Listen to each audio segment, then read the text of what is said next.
One of my primary responsibilities in college was giving Annie a hard time. Thad and I took pride in being 98% of her daily stress, and since technical students made up 2/3 of our little art family, we got lots of chances to give her shit. Besides, Steve was there to offset how awful we were, so, it was fine. It was easy to get a rise out of her. She was short, addicted to her phone, always late for class, spoke a funny moon language, and she was constantly calling her sister, all of which were perfect ammunition for our brand of teasing. Until one night, we're all hard at work on a computer project, and she walks over and passes me her phone. It's her sister. Apparently, I've been the topic of a few discussions. Caught off guard, I fumbled through a conversation, passed the phone back, and didn't think much of it. It seemed to annoy Annie, so I was having a good time.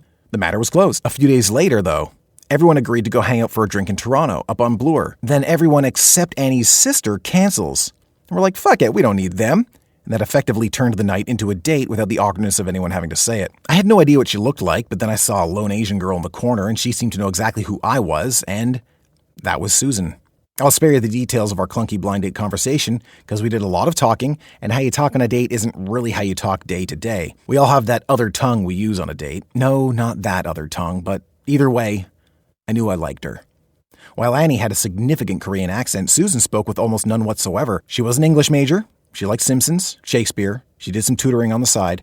There was an air of coolness to her, and she was a little bit mean, but in a fun way, and I had an in. She told Annie we were coming to visit, and we headed back to Oakville. Annie came to meet us downstairs, covering for her older sister for what was assuredly the umpteenth time. One of our classmates or something like that came up in discussion on the way up, and then Susan does some light probing, asking if I was interested in her, to which Annie says, no, he only dates Asian girls. And I think, what the fuck, Annie? I'm trying to impress your sister and not make her think I got yellow fever. And for the record, I'd only dated half an Asian. But then Susan goes, oh, okay. Whatever the hell that means. Everyone was there, which I was thankful for. It took some of the pressure off me to be engaging, and I got to see how she was in a group.